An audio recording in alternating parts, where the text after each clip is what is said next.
First of all, Boston, thanks for joining us. Monday Night Football, you really put it down. Your first game where you're leading the team in rushing. How did it feel? Felt great, man. Deuce did a great job of preparing me, preparing us as a group all throughout the week just to do our job. Man, nothing too big, but just to focus in on the opportunity and just go out there and do our job, and we were able to execute. You've been looking forward to this opportunity for a long time, huh? Tell me a little bit about the journey. I think God has always kind of had, his hand in my journey and my career, because the NFL is, making the most of your opportunity. And being a walk-on in college, having to work my way up through the depth chart throughout my career, that's kind of what the case has been. So, the opportunity may come, it may not, but at the end of the day, you control what you can control, and that's, showing up to work every day. Your preparation. You don't want to get an opportunity and mess it up because you were, being negative or, worrying about, what you can't control, So that's kind of how I've approached it, and that's kind of how Greg Ward and Josh Perkins, that's how they approach it too. And so, we're just glad that we got the opportunity to get out there and help our team.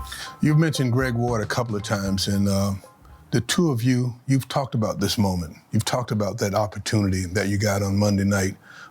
How has that helped you, that relationship, and being able to share that thing with Greg Ward? Yeah, so we would we ride to the facility sometimes together.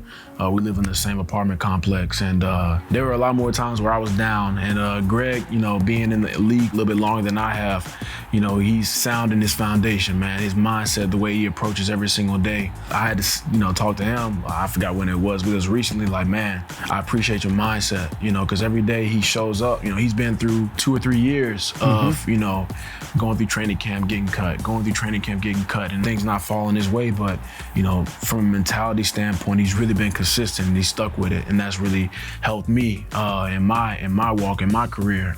So, got a lot of respect for Greg, and seeing him be able to produce and be able to get his opportunity, it was cool to see. You also mentioned Deuce Staley, and I talked to Deuce about you. He says, we timed him at 4.4, but a lot of guys, you time them at that speed, but they can't play at that speed. But he says, Boston can play at that speed. How important is that you can bring that to the equation? Yeah, I think, it's really important to have that speed, the game speed. It's one thing straight line, but to also have that game speed. And that's something that, I knew I had to work on, dating back to high school. My sophomore going into my junior year, I ran a 4.84. And so I knew if I was gonna, do what I wanted to do and achieve my dream, I had to change that, So that's something that I worked hard at, yeah. So a lot of people talked about the juke. Tell me about the juke. Do you even know who Janoris Jenkins is? No, I didn't really. I did a little bit of research on him or whatever, but outside the scouting report, then I didn't really. Your whole entire sideline, all of your teammates, everybody went off with the juke move. Tell me about the juke that you put on Janoris. I don't want to give out my secrets, but I just used his leverage against him, and that was basically all it was. So at 5'6", 205 pounds or so, the NFL, they're always looking for big guys.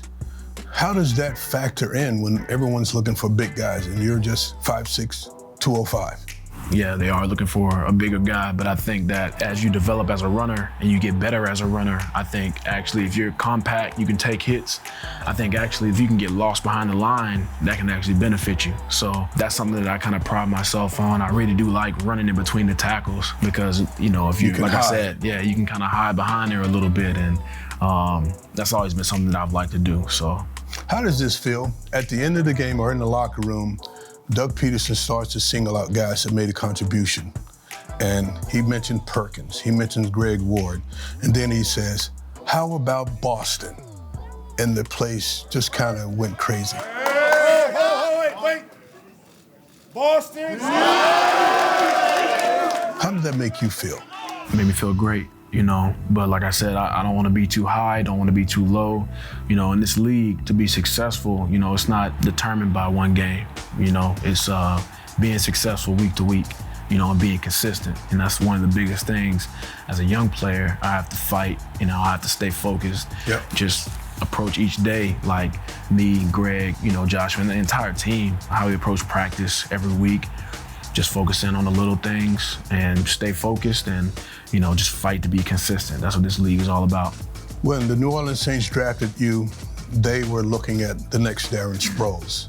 Didn't happen for you in New Orleans. You come to Philadelphia, and then it's really similar, that Philadelphia had a lot of success with Darren Sproles, and now you could be the guy to step in that role.